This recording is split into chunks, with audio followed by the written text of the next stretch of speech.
ஜெபம் மிகுந்த கிருபை இரக்கமுள்ளாகவே दया से भरने वाले परमेश्वर, தர்மையான வேளையிலும் நீர் எங்கள் மத்தியில் அசைவாடி கொண்டிருக்கிற தயவுக்காக உமக்கு நன்றி அப்பா. इस बहुमूल्य समय में आप हमारे बीच में मेल मिलाप कर रहे हैं, इसलिए हम आपको धन्यवाद करते हैं। இப்பொழுது நாங்கள் ஆண்டவரே உம்முடைய வேதத்தை தியானிக்க வந்திருக்கிறோம் ஐயா. अब आपकी वेद को ध्यान करने के लिए हम आए हैं। ஆடியால மறைத்து நீங்க பேசுங்க ராஜா. गुलाम को छुपा कर आप बातें कीजिए, ஒவ்வொருடைய இதயத்தை நீங்க திறந்துருங்கப்பா. हर एक हृदय को आप खोल दीजिए, எங்களோடு நீங்க பேசுங்க. आप हमसे बातें कीजिए, உமது நாம மாத்திரம் மகிமைப்படட்டப்பா. केवल आपकी नाम की महिमा हो। விரோதமா இருக்கிற எல்லா பொல்லாத ஆவிகளையும் जो कोई भी विरुद्ध कार्य होता है उसे हम तोड़ते हैं, இயேசுவின் நாமத்துல கண்டிந்து அப்புறப்படுத்துங்க. यीशु मसीह के नाम से उसे बांधते हैं। ஆவியானவர் ஆட்கொண்டு நடத்துங்க. आत्मा जी आप हमारे साथ मेल मिलाप कीजिए, இயேசுவின் மூலம் ஜெபங்களும் பிதாவே. यीशु मसीह के नाम से सुन पिता, ஆமென். आमीन। நாளையும் நாம் इन दिनों में भी நாம் தியானிக்கும்படியாக தேவன் தந்த வார்த்தை परमेश्वर ने ध्यान करने के लिए दिया हुआ वचन யோவேல் 2ஆம் அதிகாரம் 27வது வசனம். योवेल 2 अध्याय 27वां वचन। நான் இஸ்ரவேலின் நடுவில் இருக்கிறவர் என்றும் நானே உங்கள் தேவனாகிய கர்த்தர், வேறு ஒருவர் இல்லை என்றும் அறிந்து கொள்வீர்கள். என் ஜனங்கள் ஒருபோதும் வெட்கப்பட்டு போவதில்லை. என் ஜனங்கள் ஒருபோதும் வெட்கப்பட்டு போவதில்லை.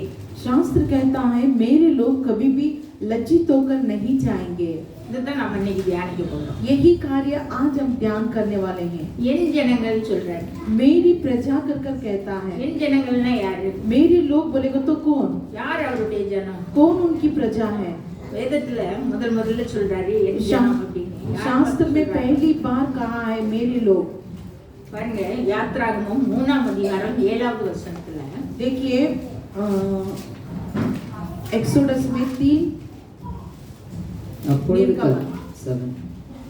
அதான் அப்பொழுது கர்த்தர் எகிப்தில் இருக்கிற என் ஜனத்தின் உபத்திரவத்தை நான் பார்த்து ஆளோட்டிகளின் நிமித்தம் அவர்கள் இடுகிற கூக்குரலை கேட்டேன்.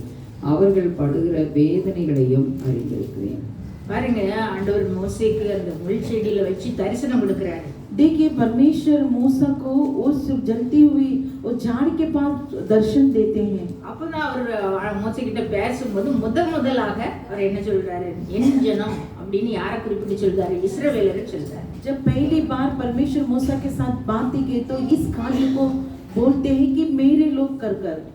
அவர் எப்படி சொல்றாரு பாருங்க, எகிப்தில் இருக்கிற என் ஜனத்தின் உபத்திரவத்தை நான் பார்த்து मिस्र में रहने वाले लोग मेरे लोगों को देखकर उनके उपद्रव को मैं देख रहा हूँ। ஆலோட்டிகளின் நிமித்தம் அவர்கள் இடுகிற கூக்குரலை கேட்டேன். उनकी दुहाट को मैं सुन रहा हूँ। அவர்கள் படுகிற வேதனைகளையும் அறிந்திருக்கிறேன். वो लोग जो तकलीफ को झेल रहे हैं वो मैं देख रहा हूँ। அப்படி சொல்றாரு. वैसी बात को बोलते हैं। அவருக்கு என் ஜனம் அப்படின்னு முறையா அந்த இஸ்ரவேல் ஜனங்களை பார்த்து அவர் சொல்றாரு. मेरी प्रजा कर कर बोलने वाले इस्राएल लोगों को देखकर परमेश्वर कहता है। அப்போ ஆண்டவருடைய ஜனங்கள் இஸ்ரவேலர்கள் மாத்திரமா? क्या परमेश्वर के लोग केवल इस्राएल लोग हैं? நாம அவருடைய பிள்ளைகள் தான். हम भी परमेश्वर के बच्चे हैं। இப்ப பாருங்க யோவான் 1ஆம் அதிகாரம் 12வது வசனத்துல இருக்கு பாருங்க. யோவான் 1:12 में देखिए, அவருடைய நாமத்தின் மேல் விசுவாசம் உள்ளவர்களாய் அவரை ஏற்றுக்கொண்டவர்கள் எத்தனை பேர்களோ அத்தனை பேர்களும் தேவனுடைய பிள்ளைகள் ஆகும்படி அவர்களுக்கு அதிகாரம் கொடுத்தார். அவருடைய நாமத்தின் மேல் விசுவாசம் உள்ளவர்களாய் जो कोई उन पर नाम पर विश्वास रखते हैं, அவரை ஏற்றுக்கொண்டவர்கள் எத்தனை பேர்களோ அத்தனை பேர் அவருடைய பிள்ளைகள் சொல்றாரு. जो कोई परमेश्वर को स्वीकार करते हैं वे सारे परमेश्वर के संतान कहलाते हैं। நம்ம எல்லாருமே அவருடைய நாமத்தின் மேல் விசுவாசம் வச்சு தான் இங்க கூடி வந்திருக்கிறோம். देखिए हम सब लोग उनके ऊपर विश्वास रख के ही जगह पर आए हैं, இப்போ நம்ம எல்லாரும் அவருடைய பிள்ளைகள். क्योंकि हम सब उनके संतान हैं। இப்போ அவருடைய பிள்ளைகள் அவருடைய ஜனங்கள் தான் இல்லையா? उनके बच्चे उनके संतान हैं।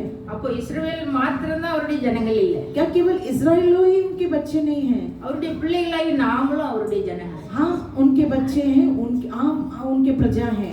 அப்போ நான் என் ஜனங்கள்னு அழைக்கிறது நம்மளையும் தான் அழைக்கிறாரு இல்லையா? मेरे लोग बोलेगा तो हमें ही परमेश्वर चुने हैं ना और बुलाते हैं। இப்போ பாருங்க தாவீது ராஜா அவருடைய சங்கீதத்துல நிறைய இடத்துல அவரு சொல்றாரு.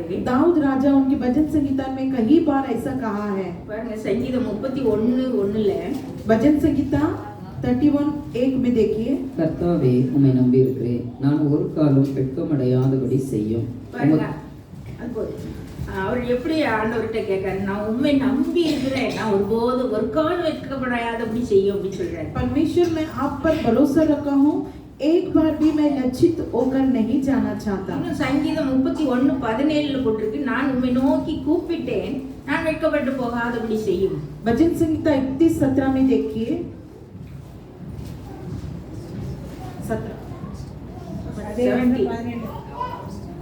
அப்படி சொல்றாரு. அடுத்தது, என் ஆத்துமாவை காப்பாற்றி என்னை விடுவியும், நான் வெட்கப்பட்டு போகாதபடி செய்யும். मेरी आत्मा को सुरक्षा देकर मैं कभी भी लज्जित होकर नहीं जाना चाहता அப்படின்னு சொல்லி சங்கீதம் 25:20 சொல்றாரு. वैसे भजन संहिता 50 और 5 में कहता है। இப்ப பாருங்க, ஒரு ராஜாவே ஆண்டவரை பார்த்து வெட்கப்பட்டு போகாதபடி செய்யும், வெட்கப்பட்டு போகாதபடி செய்யும்னு சொல்லி ஜெபம் பண்றாரு. एक केवल राजा परमेश्वर की ओर देखकर इस बात को कहता है, मुझे कभी भी लज्जित होने मत दीजिए, लज्जित होने मत दीजिए। நம்ம கூட நிறைய நேரங்கள்ல ஆண்டவரை நோக்கி அப்படிதான் சொல்றோம். देखिए हम भी कई बार ऐसे ही बोलते हैं परमेश्वर की ओर देखकर। எத்தனையோ நேரம் நம்ம சொல்லி இருக்கிறோம் நம்ம வாழ்க்கையில. कई बार हमारे जीवन में इस बात को दोहराए हैं। இப்போ ஒரு ஸ்கூலுக்கு தான் போறோம். देखिए एक स्कूल को ही जाते हैं, ஏசப்பா எனக்கு அங்க போனா இங்கிலீஷ் தெரியாது, ஹிந்தி தெரியாது, என் கூட இருங்கப்பா, நான் வெட்கப்பட்டு போயிடாதபடி காத்துக்கிடும் அப்படி சொல்லி ஜெபம் பண்ணிட்டே தான் போறோம் இல்லையா? देखिए उस जगह पर जाते समय हम मन ही मन में ऐसे बात करते हैं कि किसी के सामने हम लज्जित होकर नहीं जाना है, उस भाषा को हम नहीं आता है कर फिर भी मन में कई बार ऐसे सोच कर जाते हैं। ஒரு ஊருக்கு போறோம், एक गांव में जाते हैं, ஏசப்பா எல்லாரும் எங்க உறவினர்கள்ல என்கிட்ட அன்பு காட்டணும், परमेश्वर सारे लोग मेरे साथ प्रेम से रहना है, நாங்க எந்த வகையிலும் வெட்கப்பட்டு போக அப்படி காத்துக்கோங்கப்பான்னு சொல்லி ஜெபம் பண்றோம். कौन सी मार्ग में भी हम लज्जित होकर नहीं जाना चाहते। பக்கத்து வீட்டுல ஒரு ஜாமான் வாங்க போறோம், लेकिन बाजू के घर में कोई तो वस्तु लेने जाते हैं, ஏசப்பா நான் இதை கேட்க போறேன், அவ எனக்கு தந்துடணும், வெட்கப்பட்டு போறாதபடி காத்துக்கிடுங்க. परमेश्वर मैं ये बात उनसे जाकर पूछने वाली हूँ, उस जगह पर मैं लज्जित होकर नहीं जाना चाहती। நம்ம வாழ்க்கையில அடிக்கடி இப்படி ஏதாவது ஒரு காரியத்தை சொல்லி ஆண்டவர்கிட்ட வெட்கப்பட்டு போக அப்படி காத்துக்கணும்னு ஜெபம் பண்ணிட்டே தான் இருக்கோம் இல்லையா? लेकिन बार बार कई कार्यों में परमेश्वर की ओर देखकर इस कार्य को पूछते हैं, कभी भी हम किसी के सामने लज्जित होकर नहीं जाना चाहते। ஆண்டவர் இறங்கி நம்மள வெட்கப்படுத்தாதபடி தான் காத்துக்கொள்ளுதார். लेकिन परमेश्वर भी हमें ऊपर दया कर कर उधर कर हमें इस कार्य को आगे बढ़ाते हैं। வெட்கப்படுத்துறது அவமானப்படுத்துறதெல்லாம் யாருடைய காரியம்? देखिए लज्जित करना, हमें शर्म के कार्य करना, ये सब किसका कार्य है? அது எல்லாம் சாத்தானுடைய ஆயுதம். ये सब कुछ शैतान की कार्य है। இப்ப பாருங்க, பில்லி சூனியம் வைக்கிறவன் போற இடமெல்லாம் அவமானப்படணும். देखिए जादू टोना रखने वाला ऐसा सोचता है, जिस जिस जगह पर वो लोग चाहते हैं वो सब जगह पर लज्जित होना है कर कर। எங்க போனாலும் அவங்களுக்கு தோல்விதான் இருக்கணும். हर एक जगह पर जाते समय वो हार ही मानना है कर कर। எவ்வளவு நன்மை செய்தாலும் தீமை தான் இருக்கணும் அப்படின்னு சொல்லி தான் வைக்கிறானுங்க. लेकिन कितने भी ये लोग भलाई कार्य करें, लेकिन इनके लिए विरोधी ही कार्य होना है। ஆனா ஆண்டவர் சொல்றாரு, लेकिन परमेश्वर इस जगह पर कहता है, என் ஜனங்கள் ஒருபோதும் வெட்கப்பட்டு போக. मेरी प्रजा कभी भी लज्जित होकर नहीं जाती है। பிசாசு அப்படிதான் செய்யறான். शैतान ऐसा ही करता है। அவனுக்கு மேலான ஆண்டவர் சொல்றாரு, என் ஜனங்கள் ஒருபோதும் வெட்கப்பட்டு போக. लेकिन उससे शैतान से बढ़कर हमारा परमेश्वर ये कहता है कि कभी भी मेरे लोग लज्जित होकर नहीं जाएंगे। பாருங்க, ஆண்டவர் நம்மள சில நேரங்கள்ல கைவிடுறாரு. लेकिन कई बार परमेश्वर हमारे हाथ छोड़ देते हैं, அவருடைய ஜனங்களை அடிமையா விட்டு கொடுக்கிறாரு. उनकी प्रजा दूसरे लोग के सामने गुलाम के हाथ से छोड़ देते हैं। சிறைப்பட்டு போகிறதுக்கு அவங்கள விட்டுறாரு, வெற்று போடுகிறாரு. बंदी बनाकर उन्हें ले जाते हैं और उन्हें बेच देते हैं। எதுக்காக அப்படி செய்யறாரு? किस कारण ये ऐसा करते हैं? அவருடைய ஜனங்கள் அவருடைய கட்டளைகளுக்கு கீழ்ப்படியாம அந்நிய தேவர்கள் நாடி போகும்போது அவர் என்ன செய்யறாரு? அவங்கள விட்டு விடுறாரு. उनकी प्रजा उनके सामने आज्ञा ना मानकर दूसरे लोगों के सामने वो लज्जित होकर जाते हैं। அப்போ அவங்க மனம் திரும்பி ஆண்டவரை பிடிக்கும் பொழுது, जब मन फिरकर परमेश्वर को पकड़ते हैं, உடனே ஆண்டவர் என்ன செய்யறாரு? இறங்கி அவங்களை வெட்கப்படாதபடிக்கு ஆண்டவர் அவங்களை கை தூக்கி விடுறாரு. तुरंत परमेश्वर उनके लिए दया कर कर जिस जगह पर लज्जित होना चाहते हैं उस जगह पर नहीं होने देते हैं। அவங்க சிறையிருப்பெல்லாம் மாற்றி போடுகிறார். उनकी सारी बंदियां परमेश्वर छुड़ा देते हैं। பாருங்க, பைபிள்ல நிறைய பேர் யாரெல்லாம் வெட்கப்பட்டு போவதில்லை அப்படின்னு சொல்லி அதை சொல்லி இருக்குன்னு சொல்லி நம்ம பார்க்கலாம். देखिए शास्त्र में जो लोग लज्जित होकर नहीं गए कर कर शास्त्र कहलाता है। யாரெல்லாம் வெட்கப்பட்டு போக மாட்டாங்க? कौन लज्जित होकर नहीं चाहते? முதல்ல பாருங்க, சங்கீதம் 38:5 भजन संहिता 38:5 में देखिए, என் மதிகேட்டி நிமித்தம் 34:5 34:5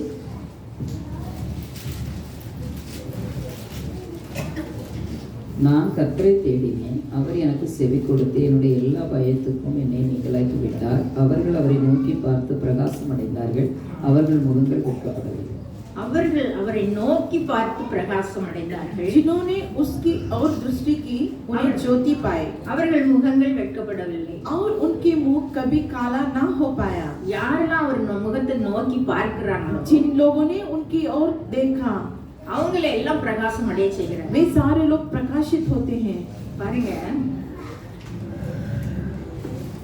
எசேக்கியா ராஜா एजिकिया राजा को देखिए, அவர் பாருங்க, அந்த இதை எடுத்து வச்சுக்கோங்க. எசேக்கியா ராஜா வந்து 2 ராஜாக்கள் दूसरा राजा 20ஆம் அதிகாரம் 20 अध्याय எடுத்து வச்சுக்கோங்க. பாருங்க, எசேக்கியா ராஜா வியாதிப்பட்டு மரணத்துக்கு எதுவா இருக்கிறார். जब एजिकिया राजा बीमारी की ओर देखकर मृत्यु की तराई में वो है, அப்போ அவருக்கு என்ன செய்யறாங்க, ஏசாயா தீர்க்கதரிசி மூலமா ஆண்டவர் பேசுறாரு. एशाया भविष्यद्वक्ता के साथ परमेश्वर बातें करते हैं। நீ வந்து அவன்கிட்ட போய் என்ன செய்ய, எசேக்கியாட்ட சொல்லி, நீ படுக்கை விட்டு எந்திரிக்க மாட்ட, நீ மரிச்சு போவ, நீ உன்னுடைய வீட்டு காரியங்கள் எல்லாம் ஒழுங்குபடுத்து அப்படின்னு சொல்லி அனுப்புறாரு. एशाया भविष्यद्वक्ता के जरिए से परमेश्वर इस तरह एजकेल के लिए बातें करते हैं, तेरा जो भी घराना की कार्य है वो जल्दी से ठीक कर, क्योंकि तू मरने वाला है। அதே போல ஏசாயா வந்து என்ன செய்யறாரு, எசேக்கியாட்ட சொல்லிடுறாரு.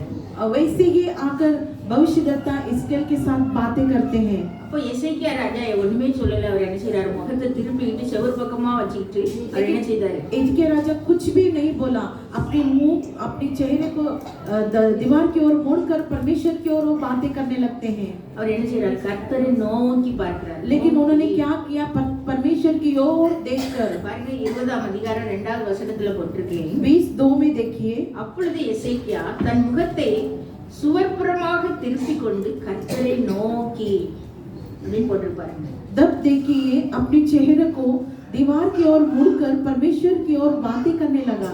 பாருங்க, அவருக்கு ஒரு துர்ச்செய்தி வந்துச்சு, ஆனா அவர் உடனே ஆண்டவரை தான் நோக்கி பார்க்கிறார். एक दूर कार्य उनको कानों तक पहुंचने लगा। ஆண்டவர்கிட்ட சொல்றாரு, நான் உமக்கு முன்பாக உண்மையும் மன உத்தமமான நடந்தேன், உமது பார்வைக்கு நலமானதை செய்தேங்கிறத நினைத்தருள்னு சொல்றாரு. जब इस्राएल परमेश्वर की ओर देखकर इस कार्य को मांगता है, परमेश्वर आपके सामने मैं निर्बल और सच्चाई के साथ कार्य किया हुआ व्यक्ति हूँ। எசேக்கியா ராஜா மிகவும் அழுது ஆண்டவர்கிட்ட கெஞ்சிறாரு. बहुत व्याकुल के साथ इजकिया राजा परमेश्वर की ओर देखकर मांगता है। ஏசாயா அதை சொல்லிட்டு கொஞ்ச தூரம் பாதி மட்டும் தான் வந்திருக்கிறாரு, அதுக்குள்ளே ஆண்டவருடைய வார்த்தை சொல்லுது திரும்ப. एशाया भविष्यद्वक्ता इस बात को बोलकर थोड़ी ही दूर में आते हैं, फिर उनके पास आते हैं। கர்த்தருடைய வார்த்தை அவருக்கு உண்டாகி அவர் சொல்றது என்னதுமா, நீ திரும்பி போய் என் ஜனத்தின் அதிபதியாகிய எசேக்கியாவை நோக்கி உன் தகப்பனாகிய தாவீதின் தேவனாய் இருக்கிற கர்த்தர் சொல்லுகிறது என்னவென்றால், तो परमेश्वर की ओर जाकर जो मेरा दास है उसको ये बात बोलकर परमेश्वर की ओर दास दावीद के अनुसार, உன் விண்ணப்பத்தை கேட்டேன், तेरी दुआ को मैंने सुना है, உன் கண்ணீரை கண்டேன், तेरी आंसू को मैंने देखा है, இதோ நான் உன்னை குணமாக்குவேன், ये देख मैं तुझे चंगाई करूंगा। 3ஆம் நாளிலே நீ கர்த்தருடைய ஆலயத்துக்கு போவாய்ன்னு சொல்றாரு. तीसरे ही दिन में तो परमेश्वर के भवन में जाएगा। பாருங்க, ஒரு நாட்களோட இன்னும் 15 வருஷத்தை நான் கூட்டுவேன்னு ஆண்டவர் சொல்றாரு. तेरे दिन की आयु को मैं और 15 साल बढ़ाकर दिया हूँ। அதோட மரத்தையும் சொல்லி கொடுக்குறாரு. और भी उन्हें दवा भी बताते हैं। அத்தி பழத்தை அடைய கொண்டு வாங்க, वो अति उस झाड़ के इसके और அதை கொண்டு வந்து அந்த பிளவின் மேல பற்று போடுங்க, அவருக்கு கேன்சர் மாதிரி ஒரு நோய். उस घाव के ऊपर वो पत्ते लेकर अंगूर के पत्ते लाकर डालो। அப்ப பாருங்க, அந்த அதுக்குரிய மருந்தையும் ஆண்டவர் சொல்லி கொடுக்குறாரு. उसका दवा भी परमेश्वर उस राजा को बताते हैं। 3வது நாளே நீ ஆலயத்துக்கு போவேன்னு சொல்றாரு. तीसरे ही दिन में तुम जाओ परमेश्वर के भवन में पहुंचोगे। இந்த எசேக்கியா ராஜா முதல்ல அவர் நீ மரித்து போவாய்ன்னு சொன்னோடனே நம்புறாரு, உடனே அழுதாரு. देखिए इजकियल राजा को तू मर जाएगा करके वो बात को विश्वास करते हैं, तुरंत वो रोने भी लगता है। இப்போ ஆண்டவர் சொல்றாருன்னா உனக்கு குணமாக்குவேன், 3வது நாள் ஆலயத்துக்கு போவேன்னா இவருக்கு கொஞ்சம் டவுட் வருது.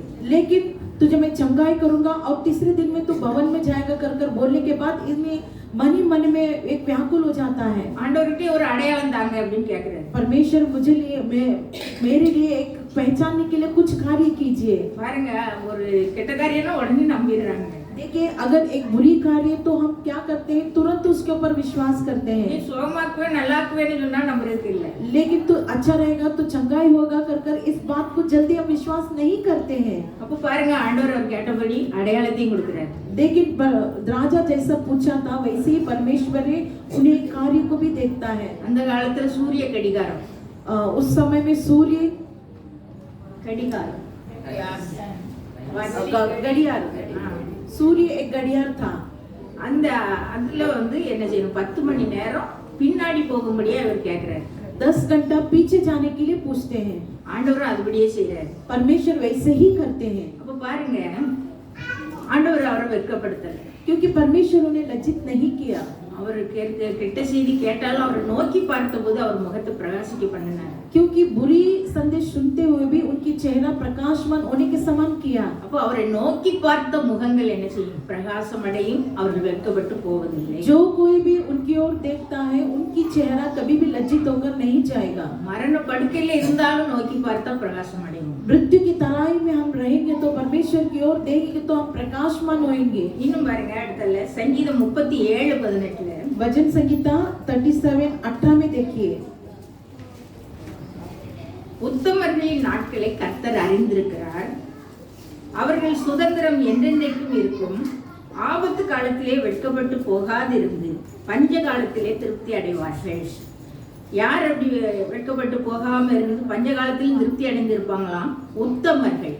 देखिए कौन उस अकाल के समय में वेदना के साथ रहेंगे फिर भी वो लोग तृप्त माने जाएंगे। பாருங்க உத்தமமா நம்ம வாழ்க்கையில எல்லாத்துலயும் ஒரு நியாயமா இருந்து எல்லாவற்றிலும் உத்தமமா ஆண்டவருக்கு பயந்து நடக்கும் பொழுது जो मनुष्य खराई के साथ चलता है அவங்க ஆபத்து காலத்திலும் வெட்கப்பட்டு போகாம இருந்து वो तकलीफों के समय में वो लज्जित होकर नहीं जाते हैं, பஞ்ச காலத்திலும் திருப்தியா இருப்பாங்களாம். क्योंकि अकाल के समय में भी वो लोग तृप्त हो जाएंगे। பாருங்க சுனாமி வந்துச்சு. देखिए सुनामी आया எந்த வருஷம்? 2004 வருஷம். 2004 में। அப்ப பாருங்க அந்த சுனாமி வரும்போது ஒரு கிராமத்துல ஒரு வீடு எல்லா வீடும் அடிச்சிட்டு போயிட்டு एक ग्राम में एक घर सब कुछ घर बिखर गया, ஒரு வீடு மட்டும் நிலையா நிக்குது. उस जगह पर एक ही घर स्थिरता के साथ था। அந்த வீட்டுல உள்ளவங்களும் எல்லாரும் பத்திரமா காத்துக்கிட்டாரு ஆண்டவர். उस घर में रहने वाले सारे लोग परमेश्वर सुरक्षित के साथ रखा।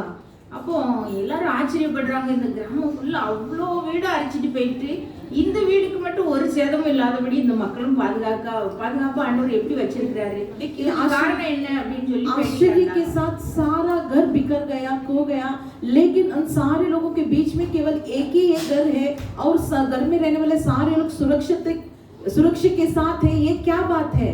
அப்போ பாருங்க அந்த அவரை பேட்டி காணுதாங்க, எப்படி உங்களுக்கு மட்டும் அப்படி ஒரு தீமையும் இல்லாம நீங்க பாதுகாக்கப்பட்டீங்க எப்படி அப்படின்னு கேக்குறாங்க.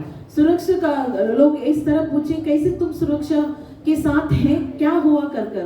அப்போ அவர் சொல்றாரு, तब ये बात वो बोलते हैं நாங்க ஆண்டவரே சார்ந்து வாழ்கிறோம், क्योंकि हम परमेश्वर के ऊपर भरोसा रख के ही जीते हैं। நாங்க அவரையே நோக்கி நாங்க ஜெபிச்சோம், उनकी ओर देखकर ही हम प्रार्थना करने लगे। ஆண்டவர் எங்களை காத்து கொண்டாரு, परमेश्वर हमें सुरक्षा दिया, எங்க வீட்டை பாதுகாத்துக்கிட்டாரு हमारे घर को संभाला அப்படின்னு சொல்லி அவர் சந்தோஷமா ஆண்டவர் பத்தி சாட்சி சொல்றாரு. वो खुशी होकर परमेश्वर के नाम की महिमा करने लगे। பாருங்க அந்த சுனாமி அந்த ஆபத்து காலத்துல उस सुनामी उस आपत के समय में அவர்கள் வெட்கப்பட்டு போகாம இருக்கிறதுக்கு எப்படி காரணம், என்ன காரணம்? वे लज्जित होकर नहीं गए, क्या कारण है? அவர்கள் உத்தமமா தங்க வாழ்க்கையில ஆண்டவரை பின்பற்றி நடந்தாங்க. लेकिन परमेश्वर के सामने वो लोग खरे लोग बनकर चले। அதனால அவங்களுடைய நாட்கள் ஆண்டவர் அறிஞ்சிருந்தாரு, அவங்களுக்கு நாட்களை கூட்டி கொடுத்தாரு, அவங்க யாரும் மறைக்கல, அவங்களுக்கு நல்ல ஒரு பாதுகாப்பு கொடுத்தாரு. इस कारण परमेश्वर ने मरने नहीं दिया, उनकी आयु को बढ़ा दिया और परमेश्वर के नाम की उस जगह पर महिमा होने लगा। பாருங்க உத்தமர்களே ஆண்டவர் வெட்கப்பட்டு போக அப்படி காக்குறாரு. यहोवा खरे लोगों को कभी भी लज्जित होने नहीं देता है। இன்னும் பாருங்க சங்கீதம் 22 भजन संगीता 22 4-5 வசனம். 4-5 में देखिए, எங்கள் பிதாக்கள் உம்மிடத்தில் நம்பிக்கை வைத்தார்கள், நம்பின அவர்களை நீர் விடுவித்தீர். உம்மை நோக்கி கூப்பிட்டு தப்பினார்கள், உம்மை நம்பி வெட்கப்பட்டு போகாதிருந்தார்கள். உம்மை நம்பி வெட்கப்பட்டு போகாதிருந்தார்கள். हमारी पूर्वक आप पर भरोसा रखे कभी भी वो लोग लज्जित होकर नहीं गए। அப்போ ஆண்டவரை நம்பினவங்க யாரும் என்ன செய்யல, வெட்கப்பட்டு போகல. देखिए जो कोई भी परमेश्वर के ऊपर भरोसा रखता है वो कभी भी लज्जित होकर नहीं जाता है। முன்னோர்களும் வெட்கப்பட்டு போகல, இந்த நாள்லயும் வெட்கப்பட்டு போகல. हमारे पूर्व को भी लज्जित होकर नहीं गए और इन दिनों में हम भी लज्जित होकर नहीं जाएंगे। பாருங்க, யோபு இருந்தார். योग थे, देखिए யோபு அவருடைய பிள்ளைகளை இழந்தார், சொத்து சுகம் எல்லாத்தையும் இழந்துட்டார். अय्यूब उनके सारी संपत्ति, बच्चे लोग, जो कुछ भी था सब कुछ उनका खो गया। அவர் எல்லாத்தையும் இழந்தாலும் ஆண்டவர் பத்தி ஒரு குறையும் சொல்லல. लेकिन सब कुछ उन्हें मिट गया, लेकिन फिर भी परमेश्वर के बारे में एक शब्द भी उन्होंने नहीं कहा। யோபு 13:15 போட்டுட்டு பாருங்க. अय्यूब 13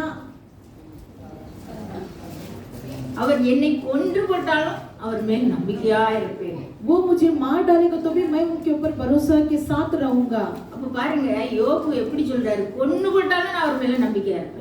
अगर वो मुझे मार डालेगा तो भी मैं परमेश्वर के ऊपर भरोसे के साथ रहूंगा। ஏற்கனவே ஒரு பிள்ளைகள், மிருக ஜீவன்கள் எல்லா சொத்து அழிஞ்சி அவன் பிள்ளைலாம் கொண்டு போட்டுட்டாரு. क्योंकि उनके सामने सबको प्राणी, उनकी जो भी संपत्ति था, बच्चों लोग था, सब कुछ मिट गया। இப்ப சொல்றாரு, என்னையும் கொண்டு போட்டாலும் நான் அவர் மேல நம்பிக்கையா இருப்பேன். अभी जो अय्यूब कहता है, मुझे भी मार कर डालेंगे तो भी मैं कुछ नहीं कहूंगा। அவர் அப்படி நம்பிக்கையா இருந்து அந்த விசுவாசமான வார்த்தைகளை சொன்னதுனால, इस विश्वास के साथ रहकर इस विश्वास की बातों को वो कहने लगा।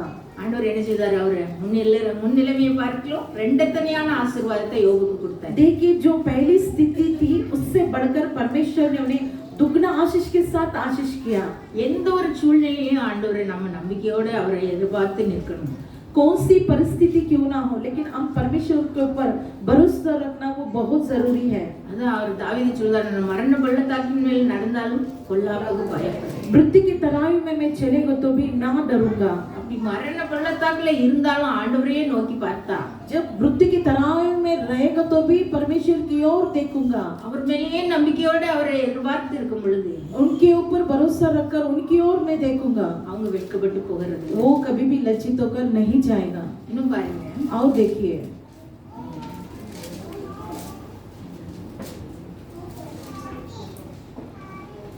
சங்கீதம் 25:3 भजन संगीता 25 और 3 को देखिए। உம்மை நோக்கி காத்திருக்கிற ஒருவரும் வெட்கப்பட்டு போகாதபடி செய்யும். பாருங்க, அவரை நோக்கி பார்த்த ஒருவரும் வெட்கப்பட்டு போகிறது. जिन्होंने उनकी ओर बाढ़ जोते हैं वे कभी भी लज्जित होकर नहीं जाते हैं, அவரை நோக்கி காத்திருக்கிற ஒவ்வொருவரும். क्योंकि उनकी ओर देखकर इंतजार करते हैं। அவரை நோக்கி காத்திருக்கிறதுனா எப்படி?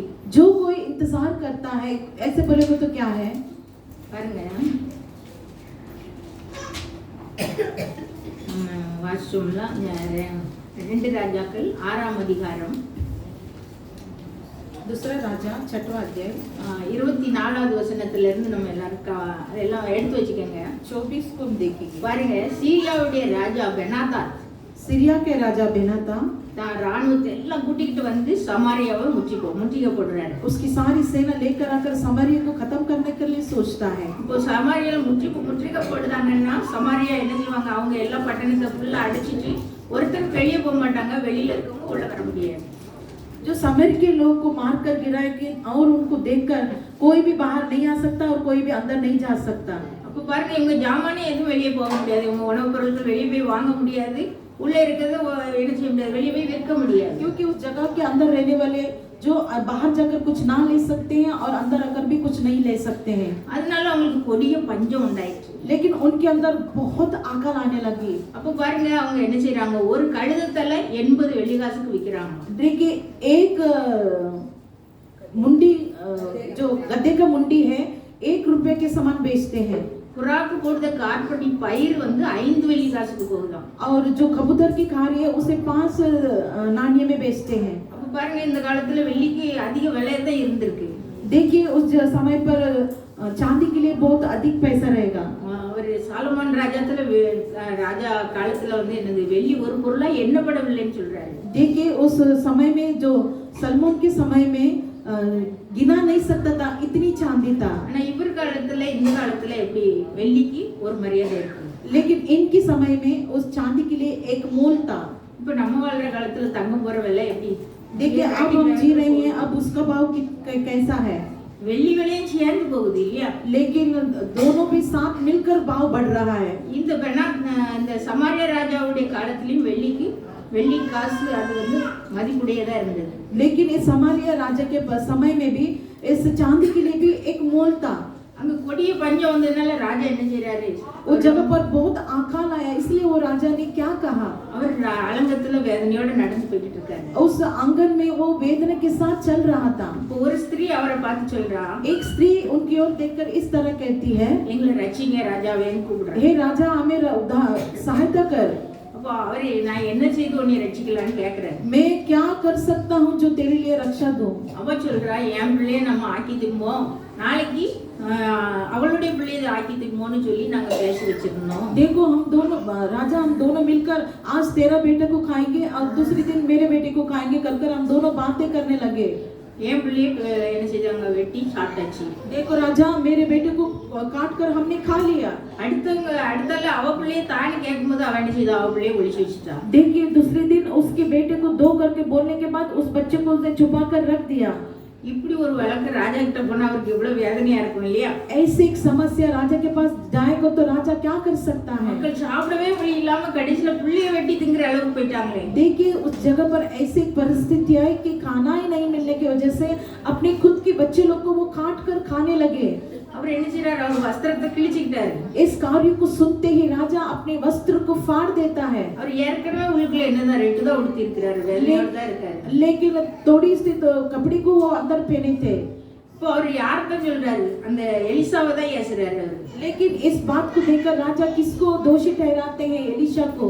அந்த அவர் தீர்க்கதரிசி அவர் ஒண்ணுமே செய்யலன்னு சொல்லிட்டு அவர் பார்த்து என்ன சொல்றாரு பாருங்க. देखिए वो तो एक भविष्यद्वक्ता है, इन लोगों के लिए वो कुछ भी नहीं कहा कर।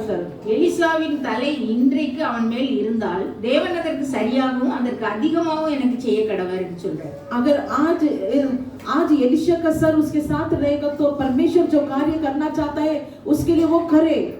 அப்ப பாருங்க, எலிசா மேல அவர் கோபப்படுறாரு. लेकिन एक राजा एलिशा के ऊपर वेदना को जताता है, ஒரு ஆளை அனுப்பிடுறாரு. एक व्यक्ति को भी भेज देते हैं। எலிசா அவர் வரதுக்கு முன்னாடியே தெரிஞ்சு போச்சு இவர் தலையை எடுக்கிறதுக்கு வேற ஆள் அனுப்புறான்னு சொல்லி. लेकिन उस जगह पर एक व्यक्ति को भेजा और वो व्यक्ति आने से पहले एलिशा मालूम पड़ा कि ये किस कारण यहाँ पर आ रहा है। அவர் கூட நிறைய பேர் இருக்கிறாங்க, அவங்கள்ட்ட அவர் பேசிட்டு இருக்கும்போது लेकिन उनके साथ और भी लोग हैं, लेकिन इस बात को वो बोलते समय அந்த ஆள் வந்து எலிசா கிட்ட சொல்றாரு, वो व्यक्ति आकर एलिशा के पास इस तरह कहने लगा, இதோ இந்த பொல்லாப்பு கர்த்தரால் உண்டானது. ये एक दुष्ट कार्य परमेश्वर की ओर से हुआ है। நான் இனி கர்த்தருக்காக காத்திருக்க வேண்டியது என்ன? मैं अब तक परमेश्वर के लिए इंतजार करना क्या है। பாருங்க, இவ்வளவு நாள் ஆண்டவருக்காக காத்திருக்காரு, ஆண்டவர் ஏதாவது செய்வாரு. अब तक परमेश्वर வரும். और अब तक परमेश्वर के लिए मैं इंतजार कर रहा था कि परमेश्वर कुछ ना कुछ कार्य करेंगे। இப்ப தேசத்துல இவ்வளவு பஞ்சம் வந்துச்சு, எப்படி ஆண்டவர் உதவி செய்வார்? இவரு அதுக்காகவே காத்திருக்கிறாரு. लेकिन देश में इतनी बड़ी कठिनाई आई है, लेकिन परमेश्वर इस कैसे भी इस कार्य को पूरा करेगा कर मैं सोच रहा था। கடைசில இவங்க பிள்ளைய ஆக்கி திங்கிற அளவுக்கு தேசத்துல பஞ்சம் வந்துச்சு. अपने खुद के बच्चे को काट कर खाने की परिस्थिति इनके बीच में आई कर वो सोचने लगा। அதனால இவருக்கு பொறுக்க முடியல. लेकिन इंतजार करना नहीं पाए उन्होंने। அதனால இனி கர்த்தருக்காக நான் காத்திருக்க வேண்டியது என்ன அப்படின்னு சொல்லி लेकिन अभी भी मैं परमेश्वर के कार्य के लिए इंतजार क्यों कर रहा हूँ कर मन ही मन में सोचने लगा। அப்ப எலிசா கிட்ட ஆண்டவர் பேசுறாரு. तब एलिशा के पास परमेश्वर इस तरह बात करते हैं, நாளைக்கு இந்த நேரத்துல என்ன செய்வோம், சமாரியாவுடைய வாசல்ல कल के यही एक दिन में समरिया के द्वार के पास ஒரு மரக்கால் கோதுமை மாவு ஒரு சேக்கலுக்கும் एक कार्य 7ஆம் அதிகாரம் 1வது வசனம் 6 முடிச்சோம்னா 7 2 ராஜாக்கள் 7ஆம் அதிகாரம். ஆமா. அப்பொழுது எலிசா, கர்த்தருடைய வார்த்தையை கேளுங்கள், நாளை நேரத்துல சமாரியாவினுடைய வாசல்ல. तब परमेश्वर ने इस बात को कहने लगा, आज परमेश्वर के सामने इस बात को तुम सुनो। ஒரு மரக்கால் கோதுமை என்ன செய்யலாம், ஒரு சேக்கலுக்கும் एक हाथ चावल को भी 2 மரக்கால் வார்கோதுமை ஒரு சேக்கலுக்கும் விற்கப்படணும்னு சொல்லி ஆண்டவர் சொல்றான்னு சொல்றாரு. ऐसे एक कार्य को मैं कहूँगा, அதே போல நடந்துச்சு. वैसे ही होने लगा। குஷ்டரோகிகள் எல்லாம் சும்மா இருக்க மாட்டாம என்ன செய்றாங்க, நம்ம இங்க இருந்தாலும் சாகுறோம், நகரத்துக்குள்ள பட்டணத்துக்குள்ள போனாலும் சாவோம், நம்ம என்ன செய்வோம், எதிரி வாசலுக்குள்ள போவோம், அவன் வச்சா சரி இல்லாட்ட நம்மளை கொண்டு போட்டாலும் பரவாயில்லன்னுட்டு போறாங்க. देखिए हम वो घोड़े लोग इस तरह जाते हैं, अगर हम उस जगह पर जाएंगे, अगर हमें मार कर गिरा डालेगा तो भी चलेगा, हम आगे बढ़ेंगे कर सोच कर आगे चलने लगे। ஆண்டவர் என்ன செய்றாரு, சீரியருடைய ராணுவத்துல என்ன செய்றாரு, 6ஆம் வசனத்துல போட்டிருக்கு பாருங்க, 7ஆம் அதிகாரம் 6வது வசனத்துல.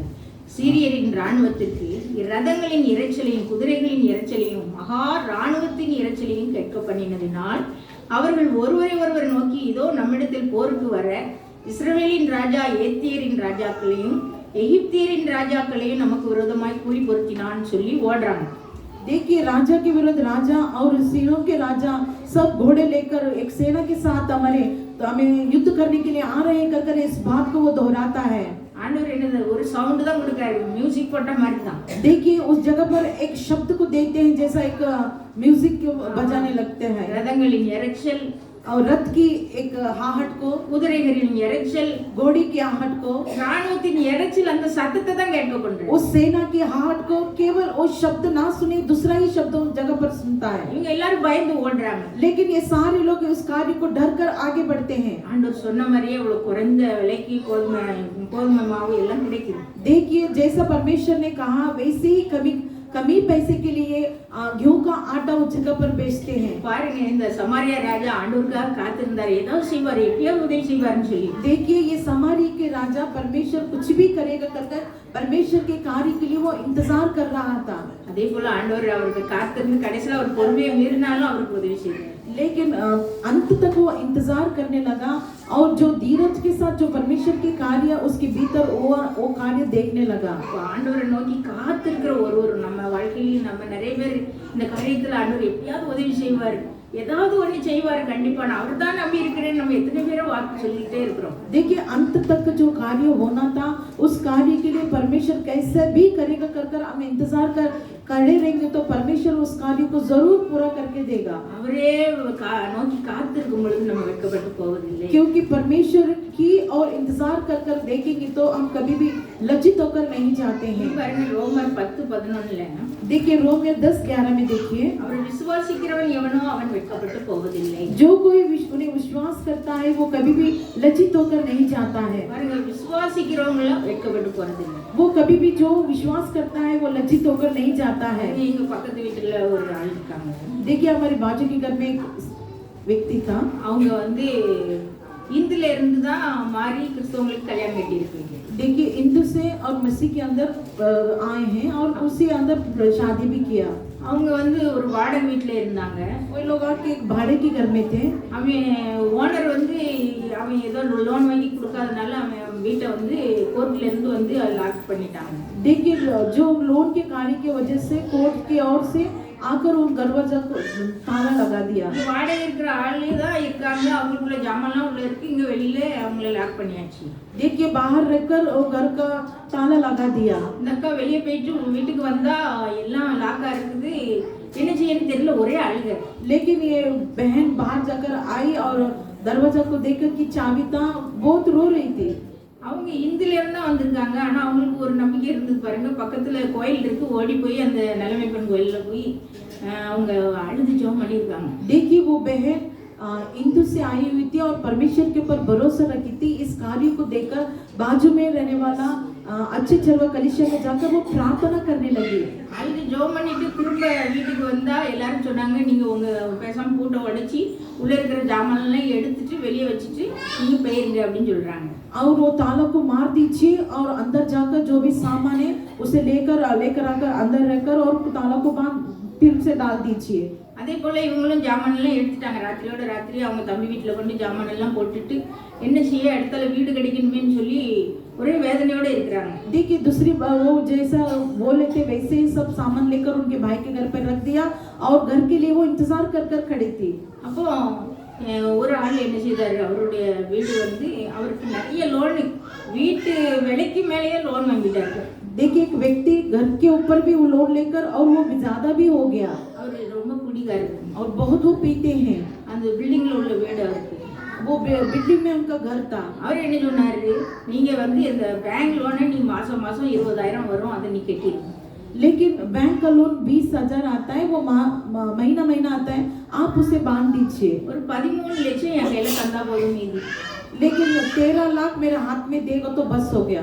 இந்த வீட்டை நீ அப்படியே எடுத்துக்கோ அப்படின்னு சொல்றாரு. ये घर तू ही ले ले कर वो कहने लगते हैं। பாருங்க, ஒரு சால் வீட்டுல இருந்தவங்களுக்கு 13 லட்சத்துக்கு ஒரு வீடு கிடைக்கும். देखिए एक 4 घर में रहने वाला उस व्यक्ति को 13 लाख देकर वो बिल्डिंग में घर ले मिलता है, அவங்களுக்கு என்ன செய்தாங்க, மாதம் மாதம் 20,000 லோன் தான் கட்டிக்கிட்டு இருக்காங்க. लेकिन महीने महीना 20,000 लोन भर रहे हैं। அவங்க பாருங்க, அவங்க என்ன செய்தாங்க, ஓடி போய் விசுவாசத்தோட ஆண்டவர் சமூகத்துல விழுந்தாங்க. देखिए वो बहन विश्वास के साथ परमेश्वर के भवन में जाकर अपनी प्रार्थना करने लगी। அவங்க வெட்கப்பட்டு போகாதபடி ஆண்டவர் இவ்வளவு பெரிய அற்புதம் செய்தார். परमेश्वर ने लज्जित होने नहीं दिया, क्योंकि परमेश्वर उनके बहुतायत से आशीष किया। அவர்கிட்ட விசுவாசத்தோட நம்ம எந்த சூழ்நிலையில் போனாலும் அவர் என்ன செய்யறாரு, நம்மள வெட்கப்பட்டு போகாம காக்குறாரு. कौन सी परिस्थिति में क्यों ना हो, लेकिन विश्वास के साथ कार्य करेंगे तो हम कभी भी लज्जित होकर नहीं जाते हैं। இன்னும் பாருங்க, 1 யோவான் 2ஆம் அதிகாரம் 28ல பாருங்க.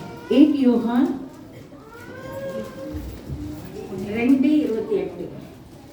இப்படி இருக்க பிள்ளைகளே, அவர் வெளிப்படும் போது நாம் அவர் வருகையில் அவருக்கு முன்பாக வெட்கப்பட்டு போகாமல் தைரியம் உள்ளவர்களாய் இருக்கும்படிக்கு அவரில் நிலைத்திருங்கள். இது ஒரு எச்சரிக்கை. देखिए ये एक हमारे लिए चेतावनी है। நம்ம வெட்கப்பட்டு போகாதபடிக்கு காக்குற ஆண்டவர் இருக்கிறாரு. हम लज्जित होकर नहीं जाना है, हमारे लिए सुरक्षा देने के लिए हमारा परमेश्वर है। ஒரே ஒரு காரியத்துல மட்டும் நம்ம வெட்கப்பட்டு போகாதபடி இருக்க நாம ஜாக்கிரதை உள்ளவர்களா இருக்கணும். एक ही कार्य में हम कभी भी लज्जित होकर नहीं जाना चाहते हैं, उसके अंदर हम जागृति के साथ रहना है। என்னது அதுல அவருக்கு அவர் வருகையில நம்ம என்ன செய்யக்கூடாது, வெட்கப்பட்டு போகக்கூடாது, நம்மள ஆண்டவர் கைவிட்ட கூடாது. देखिए परमेश्वर के आगमन में हम कोई भी लज्जित होकर नहीं जाना चाहिए। அப்படிப்பட்ட ஒரு பாக்கியம் கிடைக்கணும்னா என்ன செய்யணும், அவர்ல நம்ம நிலைத்து இருக்கணும். वैसी एक सौभाग्य हमें मिलना है तो परमेश्वर के अंदर निरंतर उनके अंदर हम स्थित के साथ रहना है। ஆண்டவருக்குள்ள நிலைத்திருந்தவங்க வெட்கப்பட்டு போகாம அவர் கூட போயிடுவாங்க. परमेश्वर के साथ स्थिरता के साथ जो कोई भी रहता है वो कभी भी लज्जित होकर नहीं रहता और परमेश्वर के आगमन में जाते हैं। இங்க பாதி அங்க பாதியா இருக்கிறவங்க கண்டிப்பா போக முடியாது. इधर उधर पैर रखकर जाएंगे तो कहाँ भी नहीं पहुंचेंगे। அப்ப நிலைத்து இருக்கிறவங்க அவர் வருகையில வெட்கப்பட்டு போகாம स्थिर के साथ रहेंगे तो और परमेश्वर लज्जित नहीं होने देता, उनके आगमन में हम चले जाएंगे। பாருங்க, ஆண்டவர் வெட்கப்படுத்தாத தேவன். देखिए परमेश्वर हमें कभी भी लज्जित ना होने देता है। அவர் நம்மளை அவ்வளோ நேசிக்கிறாரு. ஜனங்கள் ஒருபோதும் வெட்கப்பட்டு போவதில்லைன்னு சொல்லுவாங்க. क्योंकि मेरी प्रजा कभी भी लज्जित होकर नहीं जाती है। நாமளும் அவர்கள் வருகையில வெட்கப்பட்டு போகாதபடி அதற்கு தைரியம் உள்ளவங்களா இருக்கும்படியா அவர்கள் நிலைத்திருக்கிறவர்களா இருக்கணும். परमेश्वर के आगमन में हमारे में कोई भी लज्जित होकर नहीं जाता है, क्योंकि उनके साथ उनके आगमन में हमें चले जाना है। அது மட்டும் நம்ம ஜாக்கிரதை உள்ளவர்களா இருக்கணும். ये कार्य में हम स्थिरता के साथ रहना है। கர்த்தர் தாமே இந்த வார்த்தைகளை ஆசீர்வதிப்பார். परमेश्वर इस वचन को आशीष करे। ஜெபம். प्रार्थना। இந்த கிருபை இறக்கமுள்ள ஆண்டவரே, दया से भरने वाले परमेश्वर, அப்பா நீங்க எங்களை வெட்கப்படுத்தாத தேவனாயா, हम कभी भी लज्जित नहीं करते पिता। எங்களை நீங்க உயர்த்தி வைத்து கண்மலையின் மேல நிறுத்தி அழகு பார்க்கிற தேவனா, हमें चट्टान के ऊपर खड़े रहकर हमारी सुंदरता को देखने वाले परमेश्वर हो। அப்ப நாங்கள் எங்க பாவங்கள் நிமித்தம் ஆண்டவரே நாங்கள் வெட்கப்பட்டு நிற்கிறோம். हमारे पाप के जरिए से हम लज्जित होकर खड़े हैं। உம்முடைய கட்டளைகளுக்கு கீழ்ப்படியாமை நிமித்தம் நாங்கள் வெட்கப்பட்டு நிற்கிறோம் ராஜா. आपकी आज्ञा के हम अधीन ना हो पाए इसलिए तो लज्जित होकर खड़े हैं। பிசாசானவன் எங்களை அவமானப்படுத்தி சந்தோஷப்படுறான். शैतान हमें लज्जित किया कर वो सोच कर खुशी से रहता है। அப்பா நீ வர நாட்கள்ல ஆண்டவரே, आने वाले दिनों में पिता நாங்க ஒரு நாள் வெட்கப்பட்டு போகாதபடி हम कभी भी लज्जित होकर नहीं जाना चाहते। உம்மிலே நிலைத்திருக்க எங்களுக்கு கிருபைகளை தாரும். आपके अंदर हमें स्थिरता रहना है। உமது நாமம் மாத்திரம் மகிமைப்படட்டும். आपके नाम की महिमा होने दीजिए। இயேசுவின் மூலம் ஜெபங்களின் பிதாவே, यीशु के नाम से सुन पिता, ஆமென். आमीन।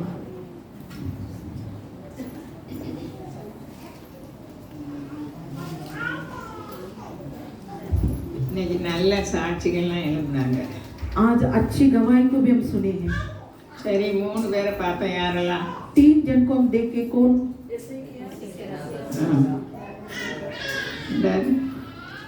ராஜா எசேக்கியா, அப்ப 4 பேர்லாம்.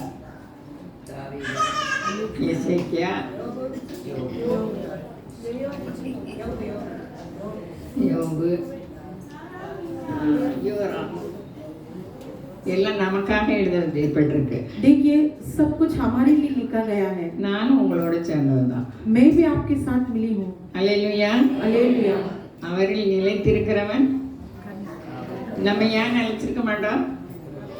நமக்கு சோர்ந்து போறோம், நம்ம நினைச்ச உடனே கிடைக்கல அப்படின்னு. हम स्थिर नहीं रह पाते, क्यों? हम कई बार व्याकुल हो जाते हैं, அவர் பார்த்துட்டு இருக்காரு. लेकिन परमेश्वर इस कार्य को देख रहे நம்ம हैं। முகத்தை பிரகாசிக்கிறதுக்கு என் சனம் ரோமர் 10:10-11 யூதர் என்றும் கிரேக்கர் என்றும் இல்லை, देखिए வித்தியாசமே இல்லை.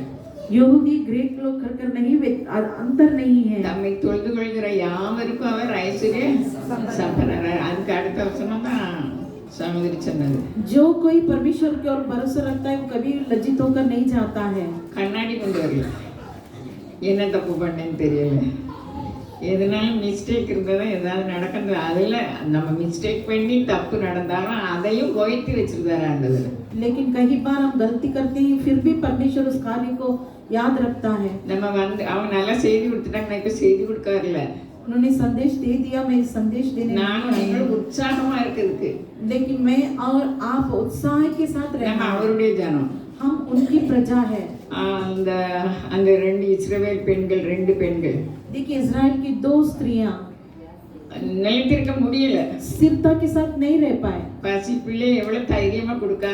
देखिए भूख के लिए अपने खुद के बच्चे को काट அவ कर खाने அவ वाले, தந்திரகாரி, लेकिन वो बहुत चतुर है. நல்லா ஊரா வீட்டு பிள்ளை சாப்பிட்டா. लेकिन दूसरे गांव लोग के बच्चे को खा गई. இதே மாதிரி நம்ம ஒரு ஒரு ஒரு நாள் கூட ஆவல மறுபடியும் கர்த்தருடைய வார்த்தை வந்துட்டு. देखिए एक दिन में नहीं हुआ फिर भी परमेश्वर का वचन आने लगा. யோராம பார்த்து எலிசா என்ன சொல்றாரு? योराम को देखकर एलिशा क्या कहता है? என்ன சொல்றாரு? கொலை பாதகனே மகன், யாருக்குள்ள அப்பா? ஆகாப். இந்த கொலை பாதகன் மகன் என் தலையை எடுக்கணும்னா, ये हत्या करने वाला बेटा मेरा सिर उठाने के लिए सोच रहा है. அவனுக்கு அதிகாரம் இருந்தோடனே எலிசா தலையை எடுக்கலாம்னு பார்க்கலாம். देखिए उसे अधिकार आने के बाद एलिशा का सिर उठाना ही कर सोचता है. இன்னைக்கு நம்ம வந்திருக்கிற நம்ம எந்த அதிகாரம் நம்ம மேற்கொள்ள முடியாது. देखिए आए हुए सारे लोग कौन सा भी अधिकार हमें मेल मिलाप नहीं कर நம்ம सकता. யாரு? हम कौन हैं? பெரிய காரியத்தை நம்ம செய்வாரு.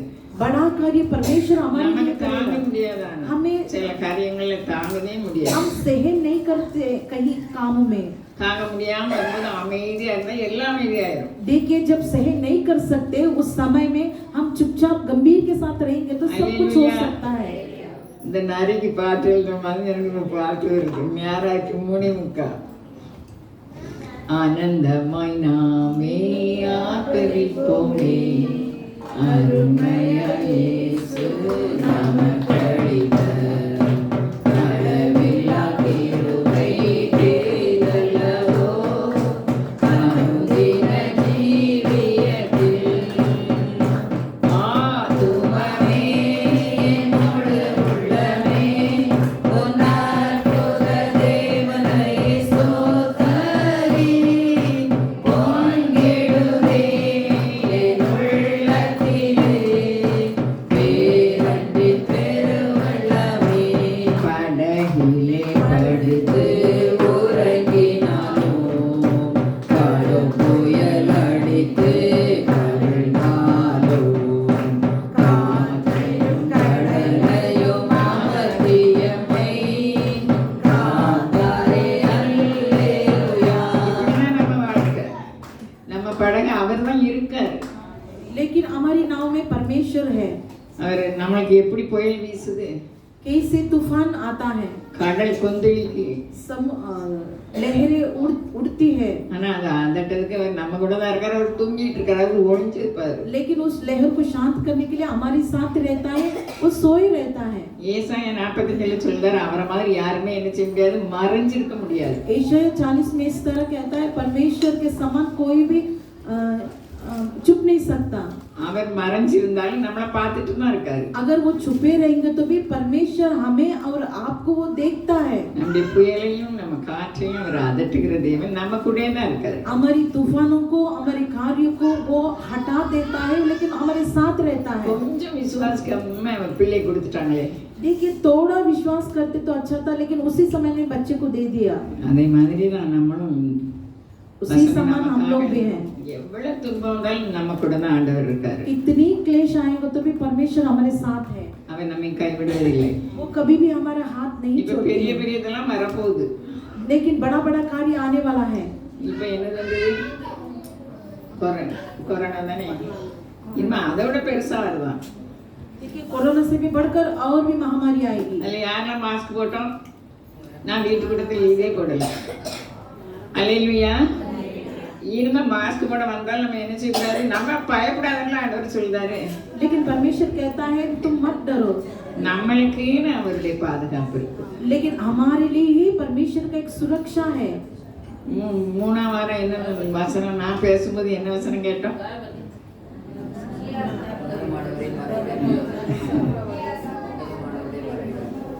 செய்திதான் முதல்ல சொல்லுவாங்க, இப்ப சொல்ல மாட்டாங்க. அல்லேலூயா.